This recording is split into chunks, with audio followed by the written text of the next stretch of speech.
Russian President Vladimir Putin announces his decision to launch a special military operation in Ukraine in a pre-dawn speech, and Thailand Sea an air invasion begins. How does the war between Russia and Ukraine affect the economy? And what are the political consequences of the Russia-Ukraine war?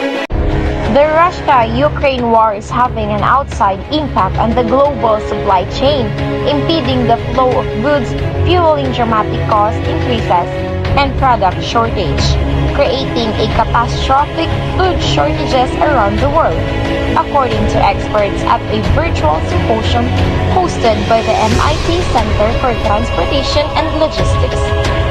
One of the most alarming supply chain issues resulting from the Russia-Ukraine war is a food shortage, particularly acute in low-income countries in Africa.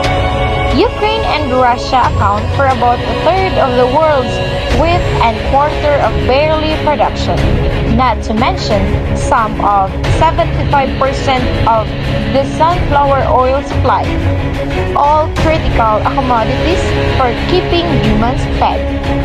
UN Global Crisis Response Group argues stability in global food and energy market to break the vicious cycle of rising prices across the world. In June 8, 2022, New York, more than 3 months since the start of war in Ukraine, people globally are facing a cost of living crisis not seen in more than a generation, with scaling price shock in the global food, energy, and fertilizer markets. In the world, we're already grappling with COVID-19 pandemic and climate change. As estimated, 1.6 billion people and 94 countries are exposed to at least one dimension of crisis, and about 1.2 billion of them live in perfect storm countries, which are severely vulnerable to all three dimensions: food, energy, and finance. All of the cost living crisis, according to the latest findings of the United Nations Secretary General's Global Crisis Response Group, or GCRG, on food, energy, and finance system. The war is the latest in a series of supply shocks to hit the global economy in recent years. Its effects, like seismic waves, will spread far and wide through commodity markets, trade, and financial TI. Russia is a major supplier of oil, gas, and metals, as well as wheat and corn.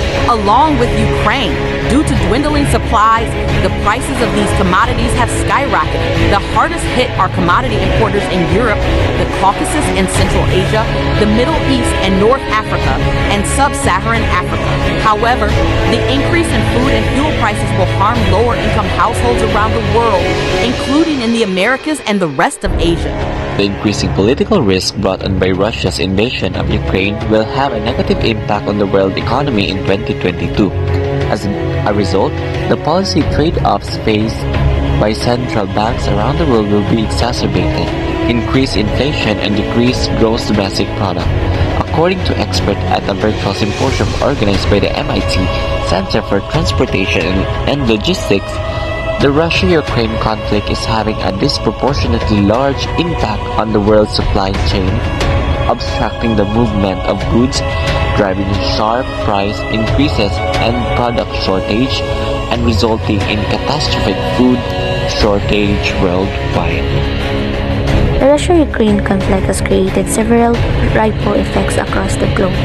Beyond the immense suffering of the Ukrainian people, Russia's invasion has roiled global markets, exacerbated geopolitical uncertainty, and impacted domestic policy. Following a summary of our discussion, inflationary pressures.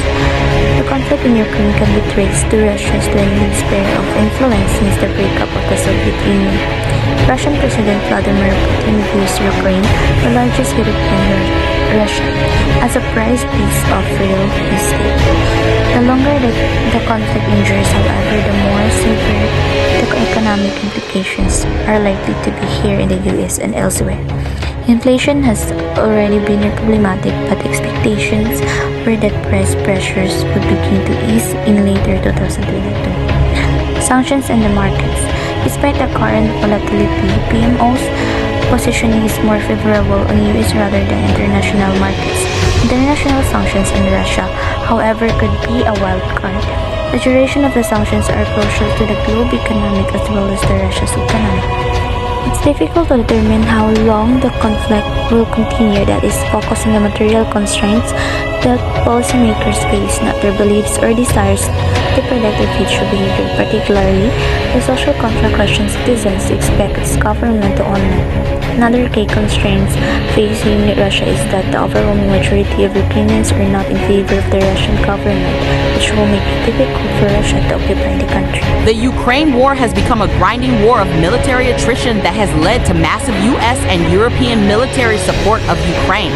This, however, is only part of the story. The war has also evolved into a major economic conflict between the West and Russia, which will ultimately have far more impact on global stability and on U.S. and European strategy than actual fighting. The fighting seems to have become constrained to eastern Ukraine, and it has become a military struggle over control of the Donbass and global shipping. At the same time, it has led to steadily escalating Russian attacks on the entire civil economy and civil population of Ukraine, and it has led Russian efforts to effectively convert the industrial heartland of Ukraine into parts of Russia at both the political and economic levels. In response, NATO, the EU, and the US have gone far beyond providing military aid to the Ukraine. They are waging a steadily escalating war of sanctions against Russia, while Russia has responded by trying to find its own ways to put political and economic pressure on Europe. Is the American-led effort to make Ukraine a Western bulwark on Russia's border? That strategy has three prongs: integrating Ukraine into the EU, turning Ukraine into a pro-Western liberal democracy, and most importantly, incorporating Ukraine into NATO. Russian leaders responded immediately with outrage, making it clear that they saw this decision as an existential threat, and they had no intention of letting either country join NATO, according to a respected Russian journalist. So, what are the prospects for negotiating a peace agreement and ending the war in the next few months? I am sorry to say that I see no way this war ends anytime soon, a view shared by prominent policymakers like General Mark Milley, the chairman of the JCS, and NATO Secretary General Jens Stoltenberg. The main reason for my pessimism is that both Russia and the United States are deeply committed to winning the war. To sum it all up, the economic and political impacts of Ukraine war are inflation, oil and gas price hike, supply chains will be disrupted and lower GDP. The war in Ukraine has an obvious impact on those displaced by conflict. The war also continues to have a major effect on the global markets and food supply. Ukraine's inability to export grain throughout the first 5 months of the conflict worsened a global hunger crisis with catastrophic impacts throughout the world. Thank you for watching.